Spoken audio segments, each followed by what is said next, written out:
ਅੱਜਕੱਲ ਇੱਕ ਵੱਡੀ ਚੁਣੌਤੀ ਇਹ ਹੈ ਕਿ ਮਾਹਿਰਾਂ ਵਾਲੀ ਗੱਲਬਾਤ ਨੂੰ ਇੰਨਾ ਅਸਲੀ ਅਤੇ ਸੱਚਾ ਕਿਵੇਂ ਬਣਾਇਆ ਜਾਵੇ ਕਿ ਉਹ ਲੋਕਾਂ ਦੇ ਦਿਲ ਨੂੰ ਛੂਏ। ਪਰ ਕੀ ਹੋਵੇ ਜੇ ਮੈਂ ਕਹਾਂ ਕਿ ਇਸ ਅਸਲੀਅਤ ਨੂੰ, ਇਸ ਪ੍ਰਮਾਣਿਕਤਾ ਨੂੰ ਬਕਾਇਦਾ ਇੰਜੀਨੀਅਰ ਕੀਤਾ ਜਾ ਸਕਦਾ ਹੈ। ਅੱਜ ਅਸੀਂ ਇੱਕ ਅਜਿਹੇ ਹੀ ਸੰਚਾਰ ਦੇ ਬਲੂਪ੍ਰਿੰਟ ਨੂੰ ਸਮਝਣ ਦੀ ਕੋਸ਼ਿਸ਼ ਕਰਾਂਗੇ ਜੋ ਬਿਲਕੁਲ ਇਹੀ ਕਰਨ ਦਾ ਦਾਅਵਾ ਕਰਦਾ ਹੈ। ਤਾਂ ਫਿਰ ਅਸਲ ਸਵਾਲ ਇਹੀ ਉੱਠਦਾ ਹੈ ਕਿ ਅਸਲੀਅਤ ਨੂੰ ਬਣਾਇਆ ਜਾ ਸਕਦਾ ਹੈ ਕਿ ਸੱਚਾਈ ਨੂੰ ਕਿਸੇ ਫਾਰਮੂਲੇ ਵਿੱਚ ਬੰਨ੍ਹਿਆ ਜਾ ਸਕਦਾ ਹੈ। ਇਹੀ ਸਵਾਲ ਸਾਡੇ ਅੱਜ ਦੇ ਵਿਸ਼ਲੇਸ਼ਣ ਦਾ ਕੇਂਦਰ ਹੈ, ਜਿੱਥੇ ਅਸੀਂ ਇੱਕ ਬਹੁਤ ਹੀ ਦਿਲਚਸਪ ਦਸਤਾਵੇਜ਼ ਦੀਆਂ ਪਰਤਾਂ ਖੋਲਾਂਗੇ। ਠੀਕ ਹੈ, ਤਾਂ ਆਪਾਂ ਇਸ ਨੂੰ ਕਿਵੇਂ ਸਮਝਾਂਗੇ? ਆਓ ਇਸ ਬਲੂਪ੍ਰਿੰਟ ਨੂੰ ਹਿੱਸਿਆਂ ਵਿੱਚ ਤੋੜ ਕੇ ਦੇਖਦੇ ਹਾਂ। ਸਭ ਤੋਂ ਪਹਿਲਾਂ ਇਸ ਦਾ ਅਸਲ ਮਕਸਦ ਕੀ ਹੈ, ਫਿਰ ਇਸ ਦੇ 3 ਮੁੱਖ ਥੰਬ ਯਾਨੀ ਸੰਦੇਸ਼ ਦੇਣ ਵਾਲਾ ਕੌਣ ਹੈ, ਕਿਹੜੇ ਨਿਯਮਾਂ 'ਚ ਬੰਨਿਆ ਹੋਇਆ ਹੈ ਅਤੇ ਕਹਾਣੀ ਦਾ ਢਾਂਚਾ ਕੀ ਹੈ। ਅਖੀਰ ਵਿੱਚ ਦੇਖਾਂਗੇ ਕਿ ਇਸ ਸਭ ਦਾ ਨਤੀਜਾ ਕੀ ਨਿਕਲਦਾ ਹੈ ਅਤੇ ਫਿਰ ਆਪਣੇ ਉਸੇ ਵੱਡੇ ਸਵਾਲ ਤੇ ਵਾਪਸ ਆਵਾਂਗੇ। ਤਾਂ ਚਲੋ ਸ਼ੁਰੂ ਕਰਦੇ ਹਾਂ ਇਸ ਬਲੂਪ੍ਰਿੰਟ ਦੇ ਮੁੱਖ ਮਿਸ਼ਨ ਨਾਲ। ਸਾਡੀ ਸਰੋਤ ਸਮੱਗਰੀ ਵਿੱਚ ਇੱਕ ਖਾਸ ਸ਼ਬਦ ਵਰਤਿਆ ਗਿਆ ਹੈ ਜਿਸ ਨੂੰ ਕਿਹਾ ਗਿਆ ਹੈ ਏਜੰਟ ਬਿਲਡਰ ਮੋਡ। ਆਓ ਪਹਿਲਾਂ ਇਸ ਨੂੰ ਸਮਝੀਏ ਕਿ ਇਹ ਅਸਲ ਵਿੱਚ ਹੈ ਕੀ। ਤਾਂ ਇਹ ਏਜੰਟ ਬਿਲਡਰ ਮੋਡ ਅਸਲ ਵਿੱਚ ਬਹੁਤ ਹੀ ਸਖਤ ਅਤੇ ਸਪਸ਼ਟ ਹਦਾਇਤਾਂ ਦਾ ਇੱਕ ਸੈੱਟ ਹੈ ਜਿਨ੍ਹਾਂ ਨਾਲ ਕੋਈ ਸਮਝੌਤਾ ਨਹੀਂ ਹੋ ਸਕਦਾ। ਇਸ ਦਾ ਇੱਕੋ ਇੱਕ ਮਕਸਦ ਹੈ, ਇੱਕ ਖਾਸ ਕਿਸਮ ਦੀ ਗੱਲਬਾਤ ਤਿਆਰ ਕਰਨਾ। ਤੁਸੀਂ ਇਸ ਨੂੰ ਇੰਜ ਸਮਝੋ ਜਿਵੇਂ ਕਿਸੇ ਖਾਸ ਪਕਵਾਨ ਦੀ ਇੱਕ ਗੁਪਤ ਵਿਧੀ ਹੋਵੇ ਜਿੱਥੇ ਹਰ ਚੀਜ਼ ਨਾਪ ਤੋਲ ਕੇ ਪਾਈ ਜਾਣੀ ਹੈ। ਅਤੇ ਇਹ ਸਾਰੀ ਮਿਹਨਤ ਦਾ, ਇਸ ਪੂਰੀ ਵਿਧੀ ਦਾ ਟੀਚਾ ਕੀ ਹੈ? ਸਿਰਫ ਇੱਕ 19 ਮਿੰਟ ਦੀ ਡਾਕੂਮੈਂਟਰੀ ਤਿਆਰ ਕਰਨਾ ਜੋ ਸੁਣਨ ਵਿੱਚ ਬਿਲਕੁਲ ਇਨਸਾਨੀ ਅਤੇ ਸੱਚੀ ਲੱਗੇ। ਸੋਚਣ ਵਾਲੀ ਗੱਲ ਹੈ। ਠੀਕ 19 ਮਿੰਟ ਹੀ ਕਿਉਂ? ਸ਼ਾਇਦ ਇਹ ਉਹ ਸਮਾਂ ਹੈ ਜਿੱਥੇ ਆਨਲਾਈਨ ਦਰਸ਼ਕਾਂ ਦਾ ਧਿਆਨ ਸਭ ਤੋਂ ਵੱਧ ਬਣਿਆ ਰਹਿੰਦਾ ਹੈ। ਚਲੋ ਹੁਣ ਗੱਲ ਕਰਦੇ ਹਾਂ ਪਹਿਲੇ ਥੰਬ ਦੀ, ਸੰਦੇਸ਼ਵਾਹਕ, ਯਾਨੀ ਉਹ ਆਵਾਜ਼, ਉਹ ਸ਼ਖਸੀਅਤ ਜੋ ਇਹ ਗੱਲ ਕਰੇਗੀ। ਇੱਥੇ ਦੇਖਾਂਗੇ ਕਿ ਇਹ ਬਲੂਪ੍ਰਿੰਟ ਇੱਕ ਸੰਪੂਰਨ ਆਵਾਜ਼ ਨੂੰ ਕਿਵੇਂ ਘੜਦਾ ਹੈ। ਇੱਥੇ ਦੇਖੋ ਕਿੰਨੀ ਦਿਲਚਸਪ ਗੱਲ ਹੈ। ਬੋਲਣ ਵਾਲੇ ਦਾ ਕਿਰਦਾਰ ਪੂਰੀ ਤਰ੍ਹਾਂ ਤੈਅ ਕੀਤਾ ਗਿਆ ਹੈ। ਉਹ ਇੱਕ ਤਜਰਬੇਕਾਰ ਸਿਆਸੀ ਰਣਨੀਤੀਕਾਰ ਹੋਣਾ ਚਾਹੀਦਾ ਹੈ, ਇੱਕ ਸਿਫੋਲੋਜਿਸਟ ਯਾਨੀ ਚੋਣਾਂ ਦਾ ਵਿਸ਼ਲੇਸ਼ਕ ਅਤੇ ਇੱਕ ਸਿਆਸੀ ਅਰਥਸ਼ਾਸਤਰੀ ਵੀ। ਉਸ ਨੂੰ ਬਿਲਕੁਲ ਨਿਰਪੱਖ ਅਤੇ ਸ਼ਾਂਤ ਰਹਿਣਾ ਹੈ ਅਤੇ ਸਭ ਤੋਂ ਜ਼ਰੂਰੀ ਨੁਕਤਾ, ਸਿਸਟਮ ਤੇ ਸਵਾਲ ਚੁੱਕੋ, ਲੋਕਾਂ ਤੇ ਨਹੀਂ।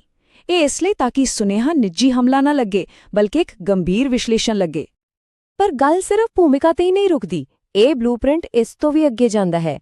ਇਹ ਦੱਸਦਾ ਹੈ ਕਿ ਬੋਲਣਾ ਕਿਵੇਂ ਹੈ, ਕਹਾਣੀ ਸੱਭਿਆਚਾਰਕ ਜੜ੍ਹਾਂ ਨਾਲ ਜੁੜੀ ਹੋਵੇ, ਵਾਕ ਛੋਟੇ ਅਤੇ ਸਿੱਧੇ ਹੋਣ, ਗੱਲ ਵਿੱਚ ਵਜ਼ਨ ਪਾਉਣ ਲਈ ਠਹਿਰਾਵ ਦੀ ਵਰਤੋਂ ਹੋਵੇ, ਜਿੱਥੇ ਹਮਦਰਦੀ ਦਿਖਾਉਣੀ ਹੋਵੇ ਉੱਥੇ ਰਫ਼ਤਾਰ ਹੌਲੀ ਅਤੇ ਜਿੱਥੇ ਹੱਲ ਦੱਸਣਾ ਹੋਵੇ ਉੱਥੇ ਤੇਜ਼। ਮਕਸਦ ਬਿਲਕੁਲ ਸਾਫ਼ ਹੈ, ਇੱਕ ਅਜਿਹੀ ਆਵਾਜ਼ ਬਣਾਉਣਾ ਜੋ ਭਰੋਸੇਯੋਗ ਲੱਗੇ, ਬਿਨਾਂ ਕਿਸੇ ਡਰਾਮੇ ਜਾਂ ਭੜਕਾਹਟ ਦੇ। ਠੀਕ ਹੈ, ਹੁਣ ਵਧਦੇ ਹਾਂ ਦੂਜੇ ਥੰਬ ਵੱਲ, ਗਾਰਡ ਰੇਲਸ, ਯਾਨੀ ਉਹ ਸਖਤ ਨਿਯਮ, ਉਹ ਹੱਦਾਂ ਜਿਨ੍ਹਾਂ ਦੇ ਅੰਦਰ ਰਹਿ ਕੇ ਹੀ ਸਾਰੀ ਗੱਲ ਕਰਨੀ ਹੈ। ਇਸ ਦੇ 4 ਬਹੁਤ ਹੀ ਸਖਤ ਨਿਯਮ ਨੇ। ਪਹਿਲਾ, ਕੰਟੈਂਟ ਫਾਇਰਵਾਲ, ਜੋ ਕੁਝ ਸ਼ਬਦਾਂ ਤੇ ਪੂਰੀ ਤਰ੍ਹਾਂ ਪਾਬੰਦੀ ਲਗਾਉਂਦਾ ਹੈ। ਦੂਜਾ, ਸੋਰਸ ਟਰੂਥ ਲੌਕ, ਮਤਲਬ ਹਰ ਜਾਣਕਾਰੀ ਸਿਰਫ ਦਿੱਤੇ ਗਏ ਸਰੋਤ ਤੋਂ ਹੀ ਆਵੇਗੀ। ਤੀਜਾ, ਇੰਡੀਆ ਵੈਲਿਊਜ਼ ਐਂਕਰ, ਜੋ ਗੱਲਬਾਤ ਨੂੰ ਇੱਕ ਖਾਸ ਭਾਰਤੀ ਸੰਦਰਭ ਦਿੰਦਾ ਹੈ। ਅਤੇ ਚੌਥਾ, ਲਾਜ਼ਮੀ ਬ੍ਰਾਂਡਿੰਗ। ਅਤੇ ਆ ਦੇਖੋ, ਸ਼ਾਇਦ ਸਭ ਤੋਂ ਹੈਰਾਨੀ ਵਾਲਾ ਨਿਯਮ, ਕੰਟੈਂਟ ਫਾਇਰਵਾਲ। ਇੱਕ ਪਾਸੇ AI, ਮਾਡਲ, ਟੂਲ ਵਰਗੇ ਸਾਰੀ ਤਕਨੀਕੀ ਸ਼ਬਦਾਂ ਤੇ ਪੂਰੀ ਪਾਬੰਦੀ ਹੈ।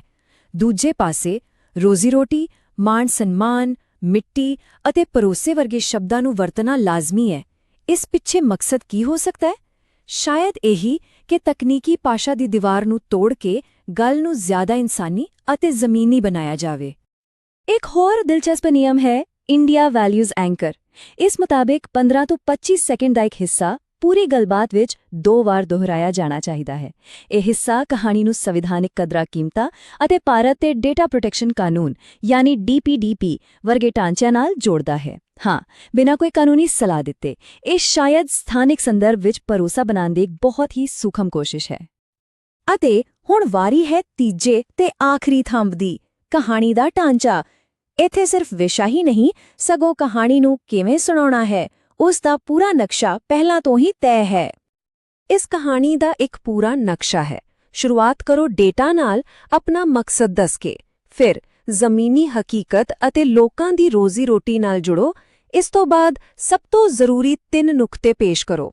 ਫਿਰ ਸਮੱਸਿਆ ਦੀ ਜੜ ਯਾਨੀ ਸਿਸਟਮ ਦੀਆਂ ਕਮੀਆਂ ਦਾ ਵਿਸ਼ਲੇਸ਼ਣ ਕਰੋ ਅਤੇ ਅੰਤ ਵਿੱਚ ਉਸੇ ਡੇਟਾ ਦੇ ਆਧਾਰ ਤੇ ਇੱਕ ਠੋਸ ਹੱਲ ਦਾ ਬਲੂਪ੍ਰਿੰਟ ਪੇਸ਼ ਕਰੋ। ਵੇਖੋ ਕਿੰਨਾ ਸੋਚਿਆ ਸਮਝਿਆ ਤਰੀਕਾ ਹੈ ਆਪਣੀ ਦਲੀਲ ਨੂੰ ਪੇਸ਼ ਕਰਨ ਦਾ। ਤਾਂ ਇਹਨਾਂ ਸਾਰੇ ਨਿਯਮ, ਢਾਂਚਿਆਂ ਅਤੇ ਹਦਾਇਤਾਂ ਨੂੰ ਮਿਲਾ ਕੇ ਅੰਤ ਵਿੱਚ ਬਣਦਾ ਕੀ ਹੈ?